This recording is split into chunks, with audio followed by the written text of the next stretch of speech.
So I would like to welcome you all to the final event of our conference, the reception of Plato from late antiquity to the Middle Ages.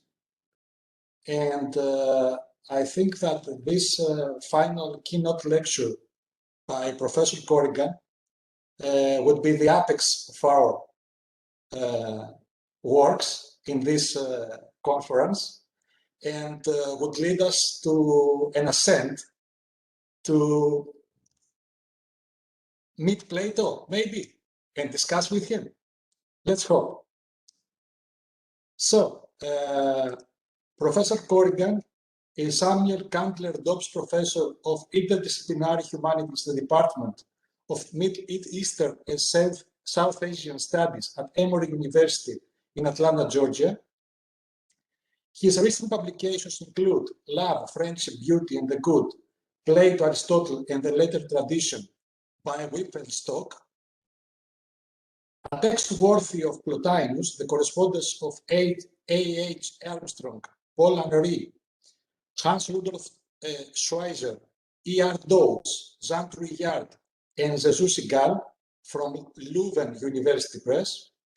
And finally, Plotin, Œuvre complète, traité 30-33, tome 2, Collection des Universités de France, Paris per lettres. And the title of his lecture today is How Plato's Intelligible World Gave Birth to the World of the Imagination, reading Plato from the 4th century to the 12th century. So, Professor Corrigan, the floor is yours.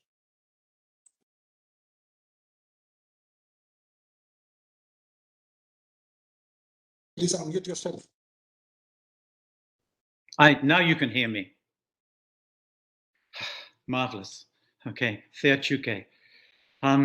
Okay, let me just see if I can share my screen. What I thought, since this is such a range from Australia to the United States, effectively around the world, and it's so late for you Australians, I thought that maybe it would be better if you could follow my text a little bit, just to help you out in these late hours. Little did I think when I was a boy in England reading Plato, Book 10 for the first time. In fact, I started with Book 10 and the Myth of Her.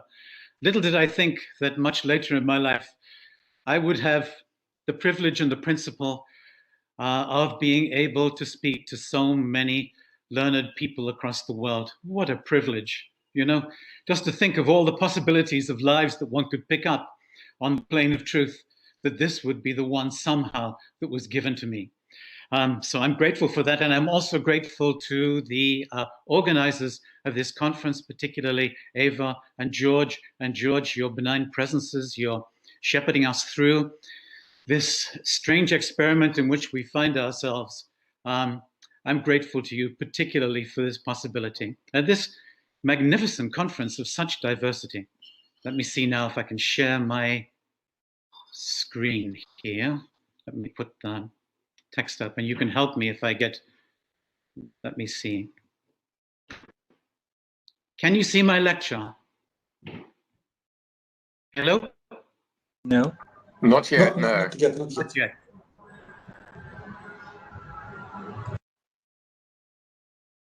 Tell me if it comes up.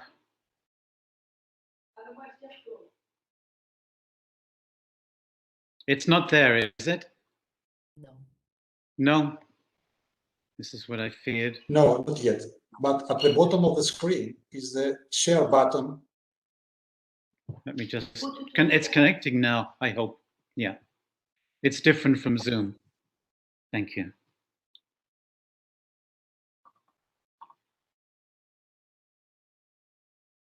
Still not up, Kevin. Eva, do you have my text at all? I do have it in the Dropbox. Would you like me to share it? I would be grateful if you would, so that people can see it. Fantastic. George, can you make me co-host and I'll do it? I'll Okay. come out here. I'll come out.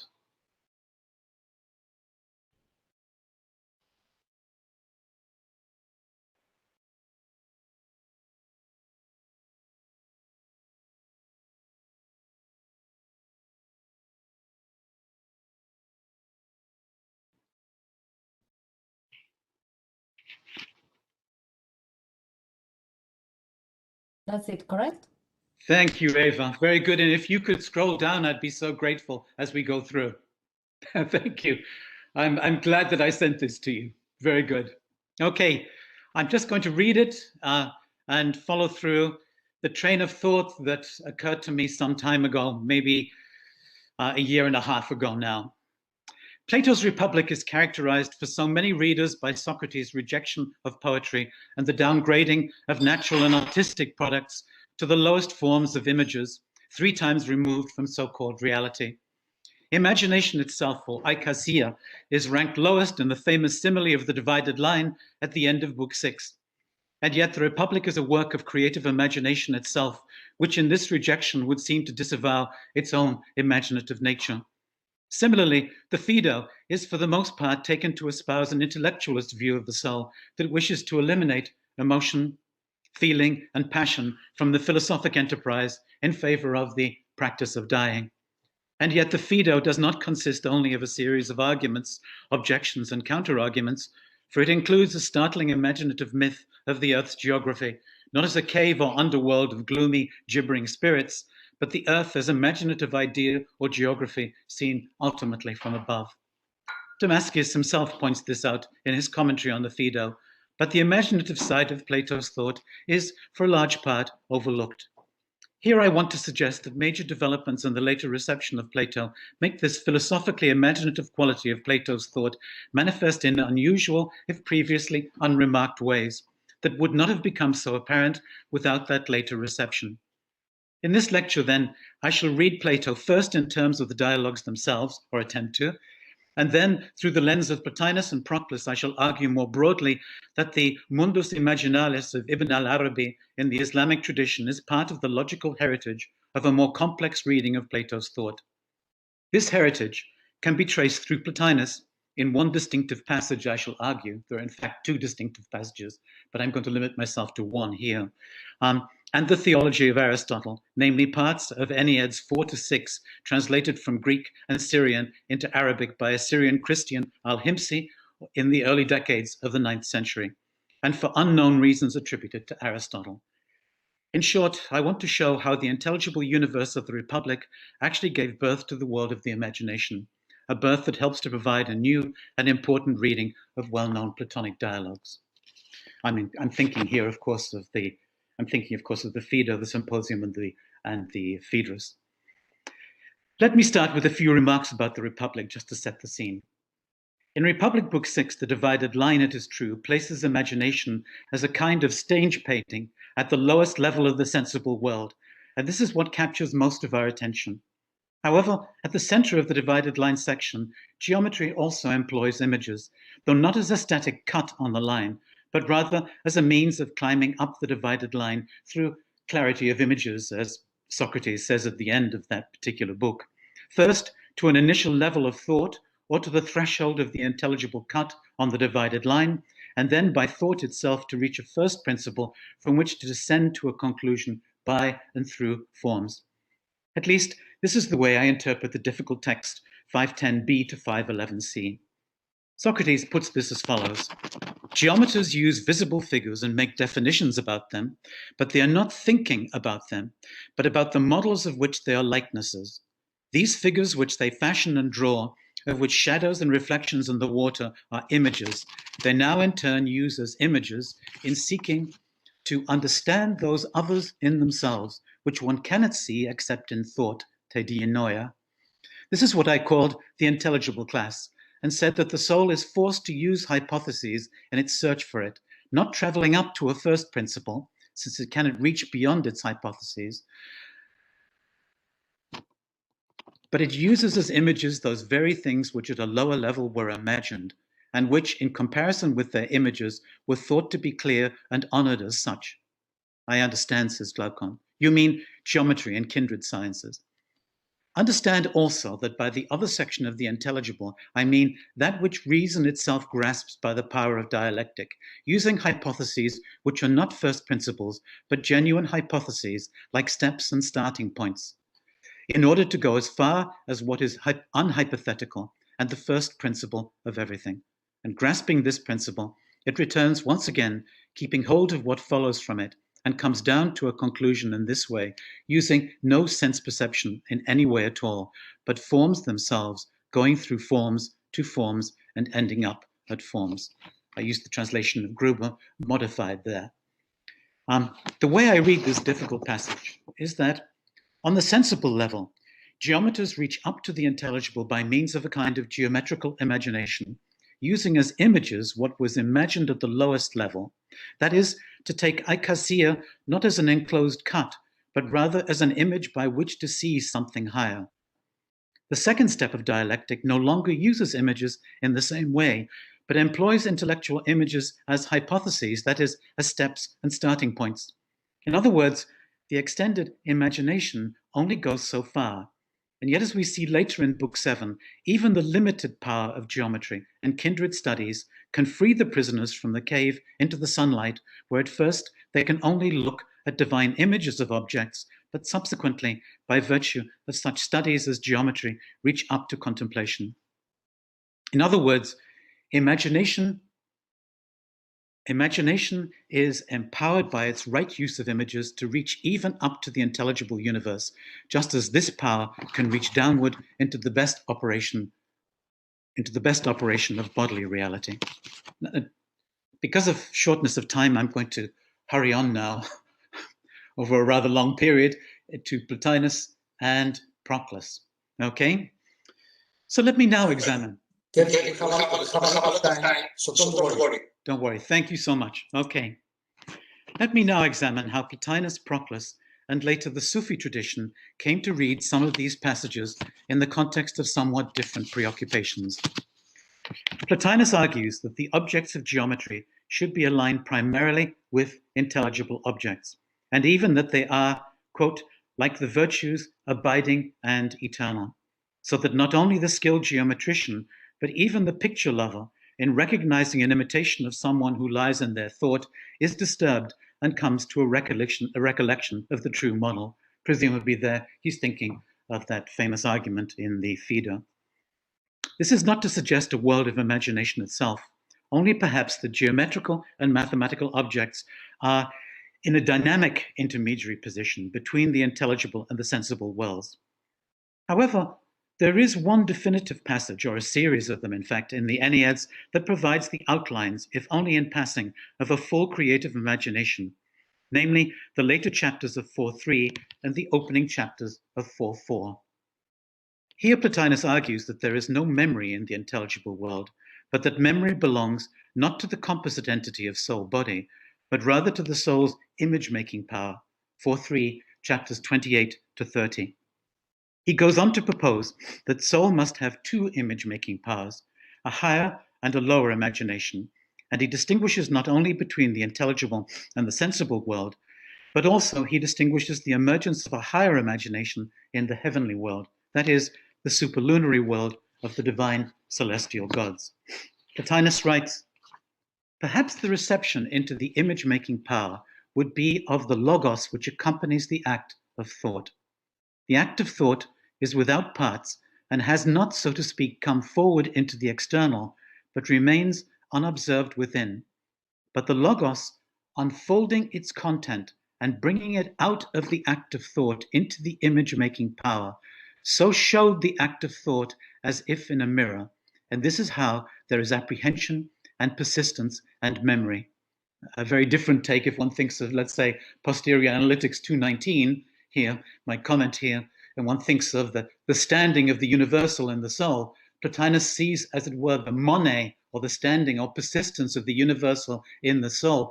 This is a different kind of universal, that is an ontological universal, not the universal that is abstracted from the things, and therefore a universal post-rem, but a universal ante-rem, so to speak. So the monē there which comes to be in the soul. I come back to the text of Plotinus. Therefore, even though the soul is always moved to intellectual activity, it is when it comes to be in the image-making power that we apprehend it. The intellectual act is one thing, and the apprehension of it another, as Plotinus emphasizes really throughout his work, and particularly in the late Ennead 1.4, chapters 9 to 10, I think. and we are always intellectually active, but do not always apprehend our activity. And this is because that which receives it does not only receive acts of the intellect, but also, on the other side, perceptions. End of quote. Here, the imagination is intermediate between intellect and sense, of both of which it may be unconscious. In other words, the higher imagination appears to be capable of an intellectual apprehension that is independent of and prior to sense perception. This theory of a higher imagination, I want to suggest, is developed in two major subsequent texts. First, by Proclass in his commentary on the first book of Euclid's Elements in relation to the long passage about geometry cited above from Plato's Republic, Book 6. And second, by Al-Himsi or Al-Kindi, probably not Al-Kindi, or both in their translation or paraphrase of these passages from Enneads 3-4 that appear in the Onishvitsa Major, Volume 2, alongside the Greek text from 4:4 in the translation by Lewis. I shall take Proclass first. Proclass casts his entire analysis of geometry from the perspective of the divided line, and especially the movement of noesis to dianoema, the terms that Plato uses in the Republic and Plotinus in Ennead 4:3 above. Does the geometer think about intelligible circles or sensible circles? Proclass asks in his prologue. According to Proclass, thinking, noesis, in geometry occurs with the intermediate help of the imagination. The geometer investigates the universal, but not the intelligible or sensible universal, but the universal present in imagined circles. And I quote, that circle in the mind is indivisible, yet the circle in geometry is divisible. Nevertheless, we must grant the geometer that he is investigating the universal, only this universal is obviously the universal present in the imaginal circles. Thus, while he sees one circle, the circle in the imagination, he is studying another, the circle in the understanding. Yet he makes his demonstrations about the former. For the dianoia, in which the form is unitary, for the circle is a one, contains the formative principles or logoi, but being unable out of its weakness to see them when they are compressed, unfolds and manifests them and presents them to the imagination lying in the vestibule. And in imagination, or with its aid, it unfolds the knowledge of them, happy in their separation from sensible things, and finding in the matter of the imagination, in the imaginal matter, so to speak, I think, a fitting receptacle for its forms. Te fantastein hulein, eutrepe pros hypodokein, hurusa ton heautes eidon. In a sense here we have in Proclass something that we also have earlier in Plotinus, in 6.2.21 and 6.7.1-2, we have complicatio, as we find later in Nicholas of Cusa, complicatio and explicatio, the two sides. We find that in Plotinus, and we certainly find it here in Proclass. Whether it's invented by Plotinus, or whether it first occurs in Plotinus in that form, I'm simply not sure, but it's certainly there in Plotinus. Here, Proclass's language strongly recalls that of Plotinus in 4:3-4 in the following ways. First, the indivisible, divisible antithesis from Plato's Timaeus, discussed earlier by Plotinus in 4:3, chapter 19, but running throughout these chapters. That's part of the thing that Proclass picks up there. Second, the unfolding of the logos, the logoi, into a mirror for Plotinus, or into the imaginative receptacle or matter for Proclass. Third, the liminal character of the imagination in the vestibule for Proclass. I can't help thinking that he's thinking of those final lines in the Philebus there. That is, when we come to the image of the good in the porticos of the good, so to speak, which also picks up that image in the symposium of Socrates, because I think in terms of the literary imagination here, in terms of Socrates falling into a reverie of contemplation in the neighboring doorways, to the chagrin of Aristodemus. Imagination is famously on the frontier between different dimensions. Kai methorion usa, kai entoiuto, kai mene ebampho ferretai. Fourth, the deployment of the dianoia and its logoi in Proclass, by comparison in Plotinus, with the procession from the noema and the unfolding of the logos as a dianoema, or icon of the object known. And finally, the close connection between noesis and dianoia, in which for Proclass, the discursive reason with imagination unfolds its knowledge of its objects, ten gnosin auton. While for Plotinus, the image that accompanies noesis into imagination provides memory of the object known. I take it as evident then that in his commentary, Proclass tackles the problem of how to think about geometry in the context of the divided line analogy from Republic 6, and he finds an implicit solution of this problem by simultaneously thinking through these middle chapters of 4.3 to 4. As I say, there is another passage, both in Plotinus and in the Theology of Aristotle, which I might comment on later. It's actually from Ennead 5.3, and it's misplaced in the Henri Schweitzer version, which actually is related to the possibility of a transcendent imagination, which we also find in the Sufi tradition too. But I haven't got into this in this particular paper. In Proclass, which is theoretically impossible for Plotinus, at least in 4.3, 4 to 4. In Proclass, we find no explicit notion of an intermediate imaginative world. However, if the imagination at its highest level is real, and more real than its fully discursive unfolding to what is external. Furthermore, if the double imagination is more real than the sensible objects from which it abstracts universals, and finally, if the undivided intellectual imagination in its own right, that is, below the intelligible, is preeminently the pleroma of undivided substantial logoi, then what can this implicate-explicate imagination be but an imaginal pleroma or cosmos in its own being on the frontier between the intelligible and sensible worlds? Murrow translates pleroma as the pleroma, but really it's a pleroma in Proclass, and I think Proclass is aware of that. Proclass comes closest to this in the following. He noesis autes metaphantasias, in turning back to itself, would be able to see preeminently the indivisible, unextended, and substantial geometrical logoi of which it is a fulfillment.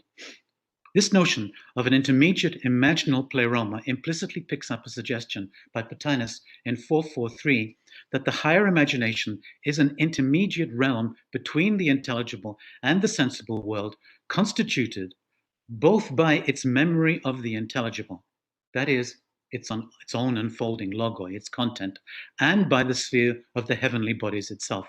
And I quote, its memory of what is in heaven keeps it there, and in general it is and becomes what it remembers. Something is missing in my text here, but never mind. For remembering is either thinking or imagining, and imagination comes to the soul not by possession, but as it sees, so it is disposed. And if it sees sense objects, it sinks low in proportion to the amount of them it sees. For because it possesses all things in a secondary way, and not so perfectly, as intellect, it becomes all things. And since it is a thing belonging to the frontier, and since it is the thing belonging to the frontier and occupies a corresponding position, it moves in both directions. My text here is different, and my text in front of me is different from the text that I actually had in my mind's eye. Can you imagine? I've somehow messed up 3 texts here, and I'm in between 3 texts. I do apologize for that. So I'm going to come here to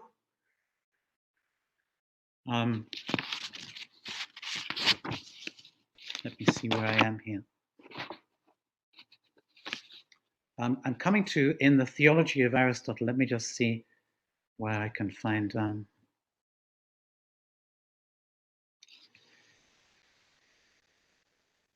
Yes, that's part of my original paper. I'm afraid I'm going to have to go down from there, Eva, down to a little bit further. I did change. Yeah, I did something on the Brethren of Purity just to show the. And also something about Henri Corbin and the active imagination there, and the absolute theophanic imagination. I want to come back to down to in the Theology of Aristotle, which I might have changed in my text here. Maybe I'll just simply read what I have as time goes on here. Okay, this is roughly, and I will come to this. In the theology of Aristotle, I'm going to come down.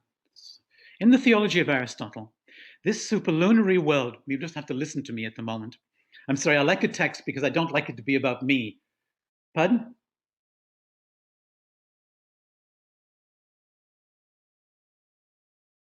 In the theology of Aristotle, this superlunary world of the higher imagination becomes more clearly demarcated, for the translator effectively distinguishes three worlds: intelligible, heavenly, and earthly.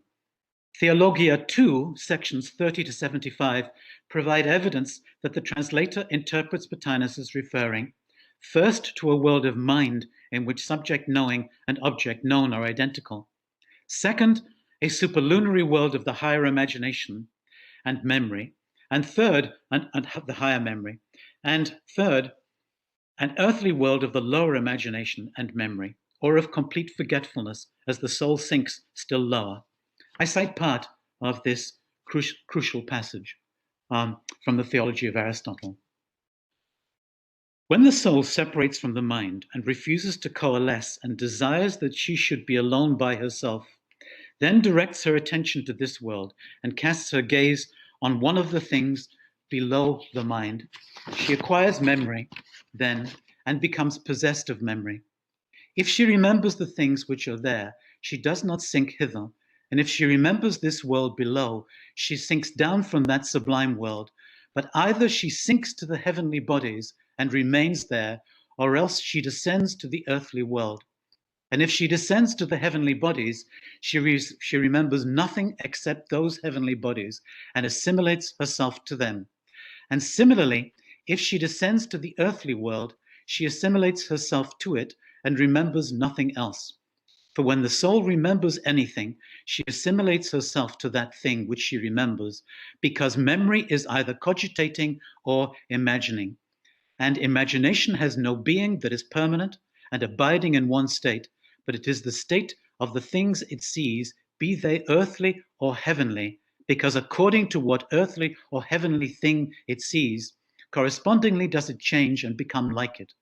The imagination is incapable of assimilating itself perfectly to the forms of the things, for it is intermediate in position between mind and sense, and leans towards both, but not keeping firmly to one to the exclusion of the other. So it is plain that if the soul remembers anything, she assimilates herself to it and becomes like it, be it exalted or lowly. Thank you. Here in the TA, in the theology of Aristotle, we have an imaginal intermediate world derived from Plotinus's treatment of a creative geometrical imagination in 4.3 to 4. I have emphasized in my lecture the persistent fragility in this mundus imaginalis. On the one hand, the heavenly imagination is not fantasy and not simply a figment of our own individual imaginations, since it is also a dianoetic imagination made possible by the images and memories to which our individual imaginations are assimilated. That is, an ontological world of images. Ontological there, of course, is ambiguous. It's not ontological as noetic, but it is ontological as psychic and as real.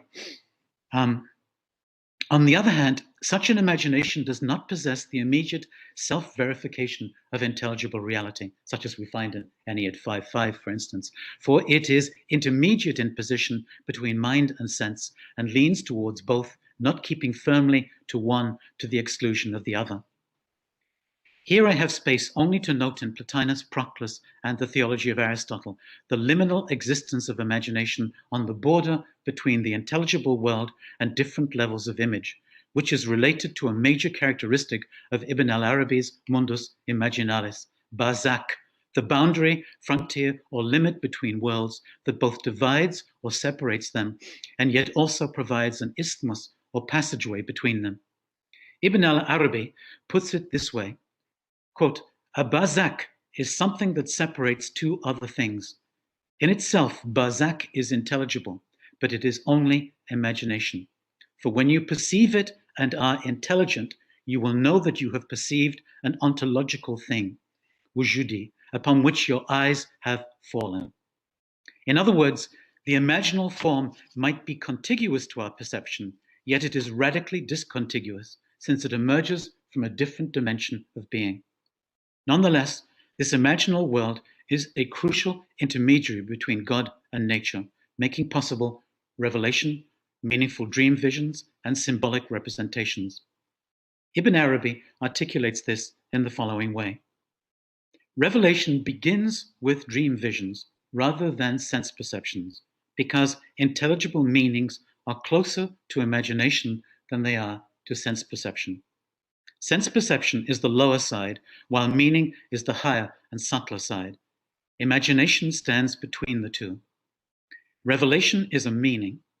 When God wants meaning to descend to sense perception, it has to pass through the presence of imagination before it reaches sense perception. End of quote from his very lengthy sermon from the Meccan Revelations. Certainly with Ibn Arabi, we are in an altogether different world from Plato, Aristotle, Plotinus, or Proclass. But there is an almost direct line of contact through Plotinus and Proclass back to Plato that may show us how to read the Phaedo, Republic, or sections of Socrates' Palinode in the Phaedrus on love, prophecy, etc., in ways that may be unfamiliar to us, but ways nonetheless that reveal hidden possibilities in the dialogues, and possibilities, I suggest, that are really there. Above all, the subsequent importance of the imagination in later thought, from Ibn Arabi to Dante, and others later in the Renaissance, and even the modern world, Carl Jung, may help us to see more deeply that Plato's dialogues are themselves layered forms of imagination, and also works that represent imagination, not only as the lowest cut on the divided line, but also as an image of the highest creative force that provokes these images to seek their image-making source. As Rumi writes a little after Ibn al-Arabi, quote, "Without the image of thy face, all realities are imaginary. Without thee, the spirit in my body is a corpse in a shroud." Thank you.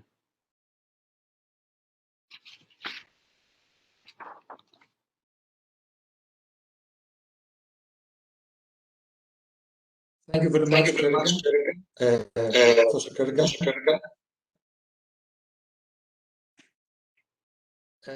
Are there questions or remarks or comments?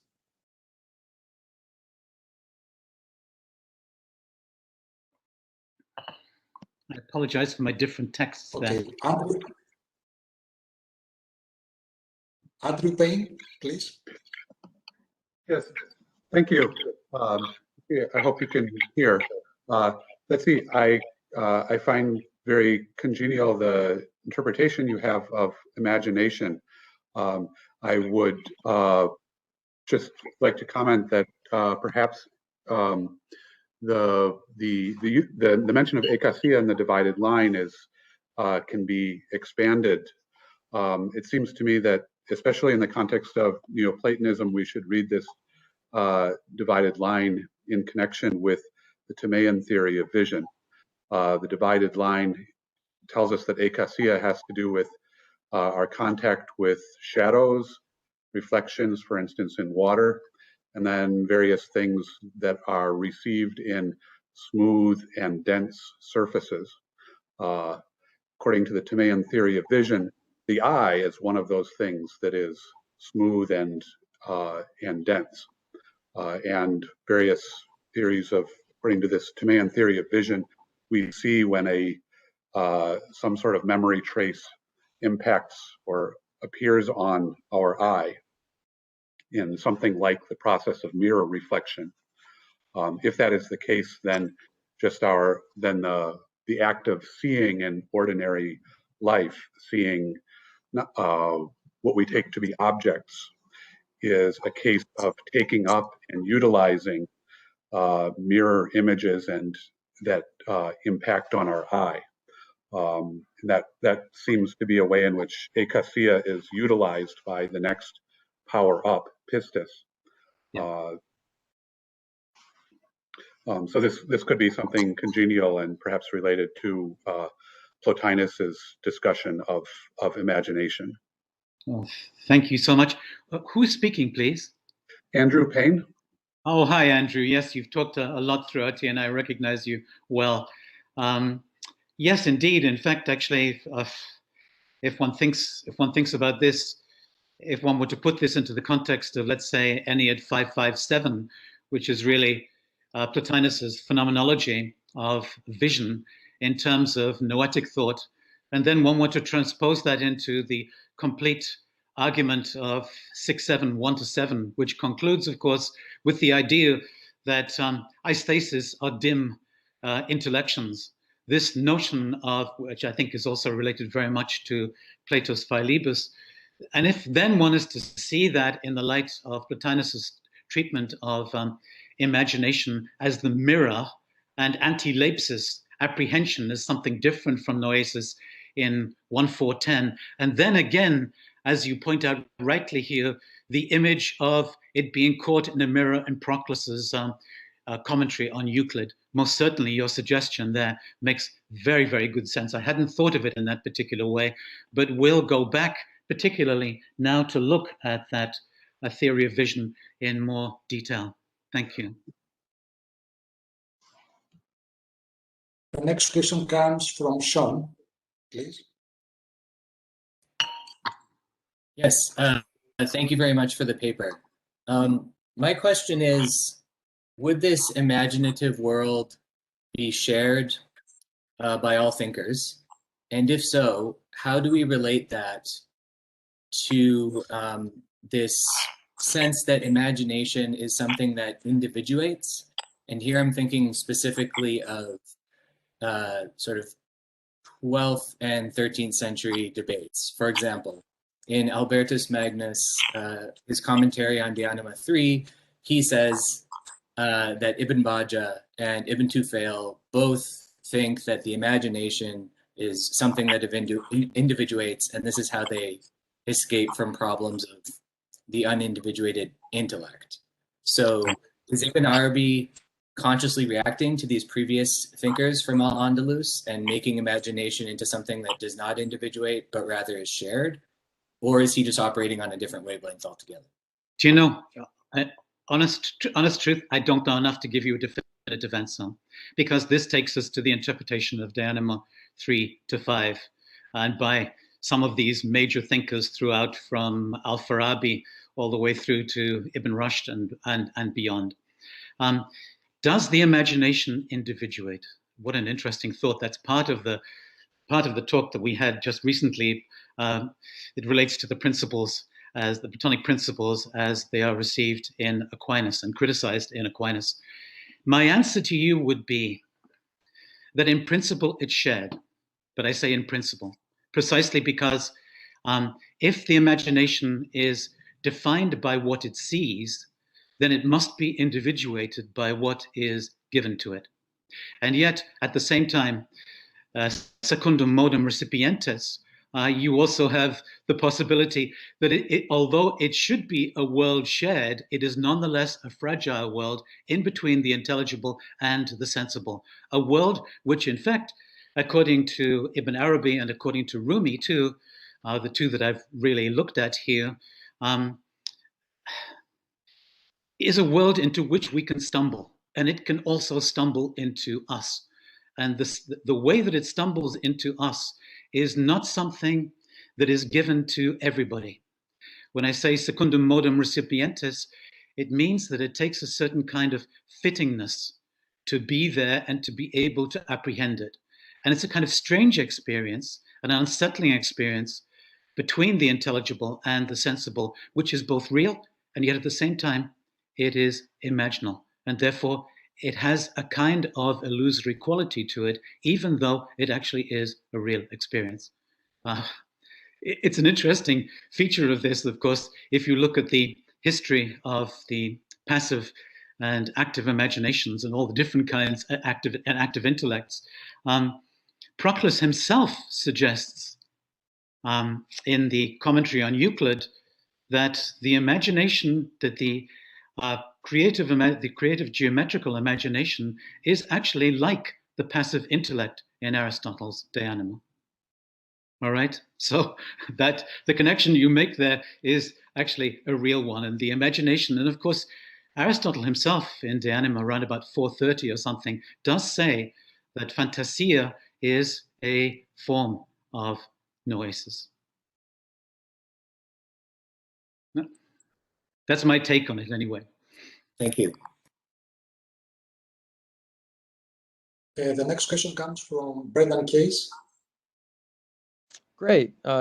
Kevin, thanks so much for that paper. Like everything by you, it's enormously learned and stimulating. I wanted to see if I could draw you out a bit on your concluding reference to Carl Jung, who is an enthusiasm of mine, and I suppose perhaps of yours as well. And your comment immediately made me think of a passage from his relatively late essay, The Concept of the Collective Unconscious, which sort of starts by crediting Plato explicitly for his as sort of the ultimate origin of his own theory of the archetypes, in the collective unconscious.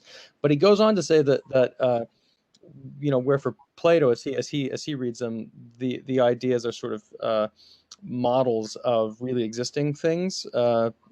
Jung understands the archetypes, he says, as not as images filled out with content, but at first only as forms without content, representing merely the possibility of a certain type of perception and action, which yes, it seems to me to draw them quite close to the account of imagination that you've given, a sort of standing between the sensible and the intelligible world. And so anyway, I don't know if that's even in the ballpark of what you had in mind in mentioning Jung, but I'd love to know how you would slot Jung into the story if you'd had an extra couple of minutes.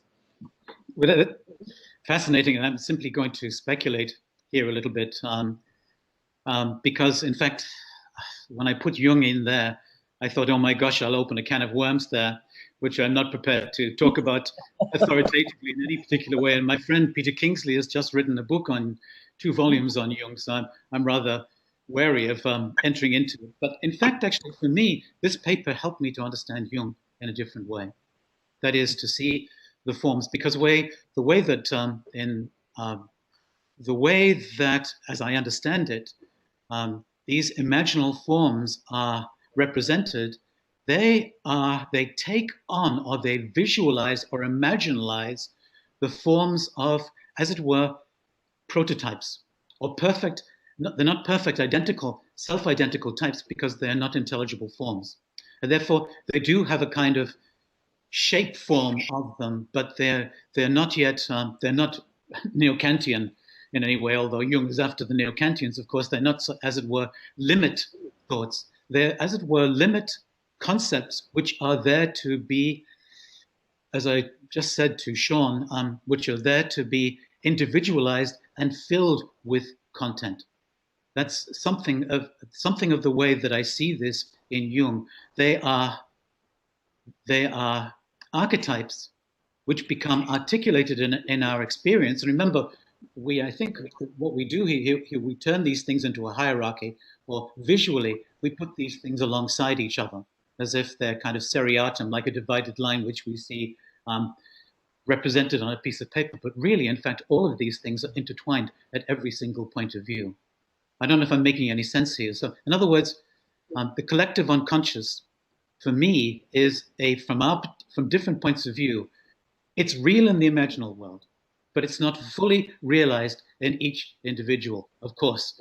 And yet the collective unconscious is that which formulates the individual archetypes as we experience them in our lives.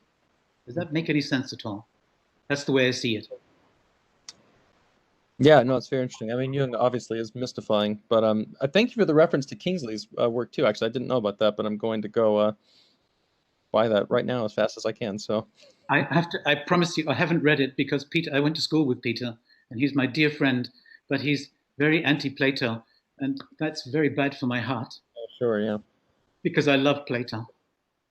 He didn't like Plato when we were at school together either, but there we are. So I just warn you about it, right?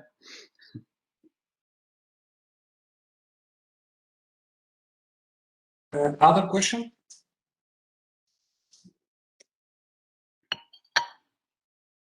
So So, may I ask you something, Kevin? Yes, please. Muslim thinkers pay so much attention to imagination, even from the 9th century, I think, and I would like to know your views on the reason. Do you think that revelation and prophecy is one of the causes for their interest in imagination? Such a good question, such a good question. Of course, I can't help thinking of those so frequently, those words used so often by Socrates throughout the central books of the Republic and also in the Symposium. That is divination, apprehension. That is, we divine that the good is ti. We divine that the good is something. So that we need, even in the depths of our icastic existence, somehow to be able to have a kind of premonition of something, that there is something there. Just as I said in my, what I mentioned, I started here, my 14-year-old self. I'm still inhabit my 14-year-old self. And when I think about the premonitions of my 14-year-old self, about the nature of poetry, how at one particular moment, I just didn't understand poetry. And then all of a sudden, I realized there must be something there. There must be something there. Bob Dylan, for instance, okay, whom I didn't understand at first. Or Virgil, whom I really just thought was just lines to learn for a class, until a professor once said to me, "You do realize, Kevin and boys, that this is poetry." Well, I realized that somehow in my previous existence, although I'd been stupid and continue to be stupid, that I'd somehow realized there was something else happening here. And of course, Alcibiades, and it's not Alcibiades, I can't help thinking of Alcibiades here, but Aristophanes, in his speech in the Symposium, when he says that Hephaestus comes over those lovers who are trying to get into each other, when of course it's really a psychic thing, and really they divine that there is something there.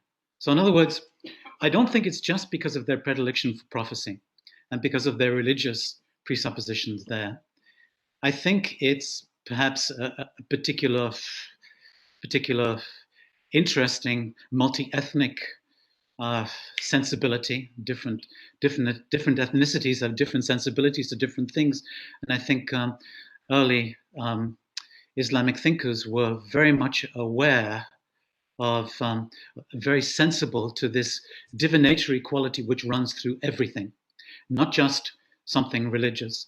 So I think that's a point of interest. I think also a point of interest for them is Aristotle's notion of nous, very much in 3, 4 to 5, and then Alexander's interpretation of that, and the idea too that there is something in us which is not of us.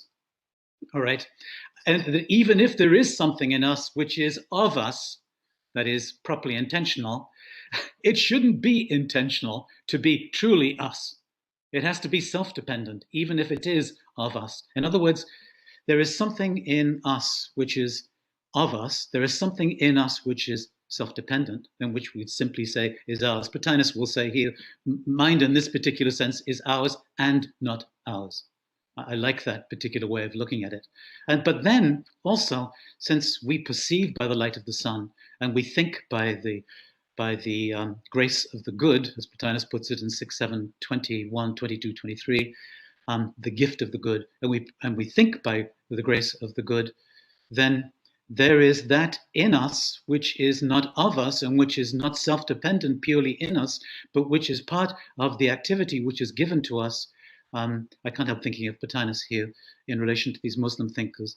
So in light of these different interpretations, whether it's Alexander who says that the agent intellect is divine. And if you think of the agent intellect as the angel Gabriel presiding over the sublunary realm, and you think therefore of the angelic presence, and we think of later Neoplatonism, Proclass, Iamblichus, etc. We think of these presences as kind of real and as part of the cartography of what consciousness is and aspires to be and needs for its even inception, then it seems to me that these early Muslim thinkers and thinking like this, and in looking at the theology of Aristotle without perhaps at first realizing, although they have premonitions of this, without realizing that it's not Aristotle, that it's quite natural for them to think in this particular way. And of course, above all, they want to understand how prophecy and divination form a real part and can form a real part of the philosophical, the theological, and the theurgical, especially with the Brethren of Purity, the theurgical life and of the religious life altogether. I don't know if that answers your question, George, but it's a really good question. Thank you for your very enlightening comments. And we have time for one or two more questions.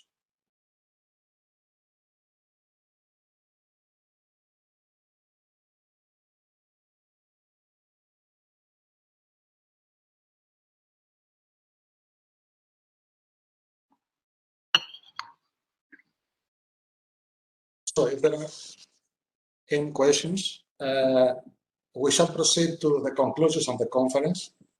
And first of all, I would like to give the floor to Eva Anagnostou for some concluding remarks. Thank you, George. First of all, please join me in thanking Kevin for an amazing keynote speech. Thank you so much. Thank you. That was very inspiring. Thank you. Thank you. Thank you to everyone who participated in this conference and made it possible. Technology does have its challenges, but we have made it. Over 3 days, we had almost 54 speakers and 3 keynote speakers. That in itself, given that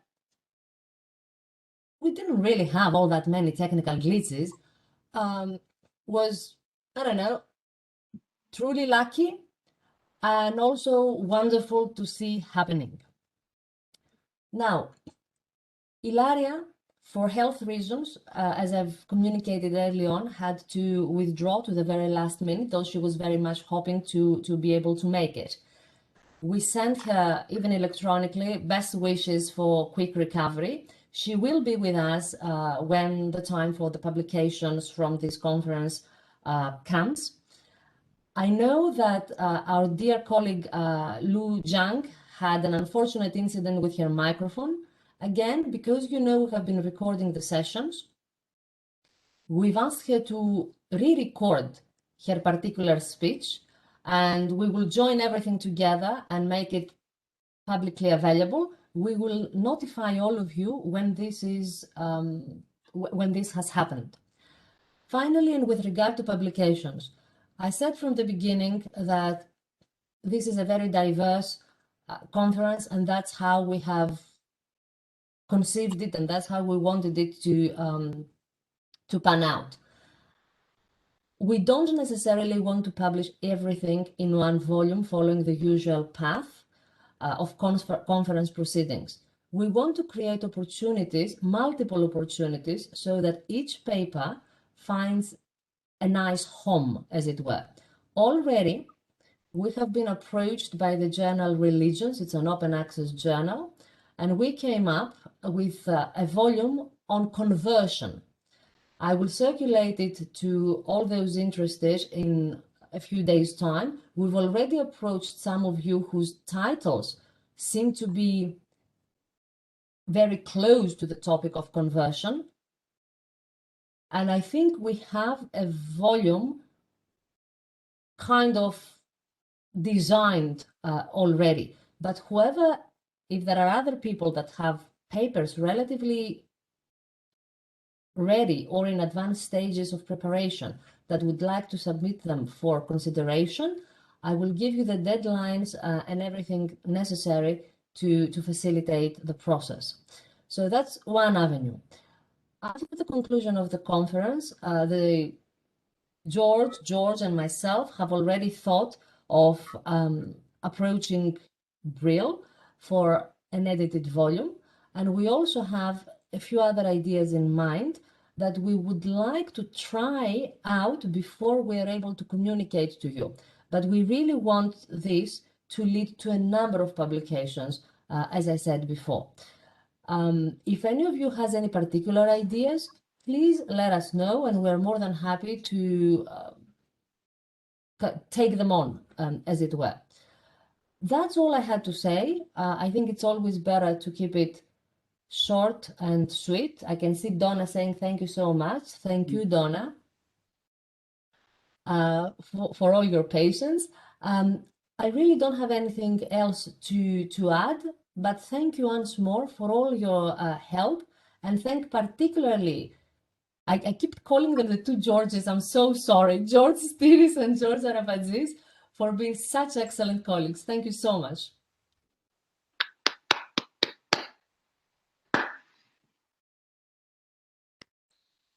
Thank you so much. Thank you. Thank you all for your wonderful papers and participation. And George, do you want to add something? George Arabatzis.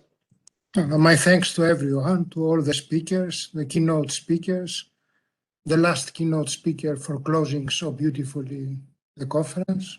Thank you all very much. Thank you. Thank you. Well, I don't know what time it is at your zone, but it's 2 a.m. here in Australia, and I think I've earned a glass of wine. So cheers to you all. So thank you once again, and we hope our collaboration will last a long, long time. So have a good night, good day, or good afternoon. Thank you very Depending on your much. time zone. Thank you. Thank you from Switzerland. Thank you. Bye. Thank you, Giovanni. Thank you.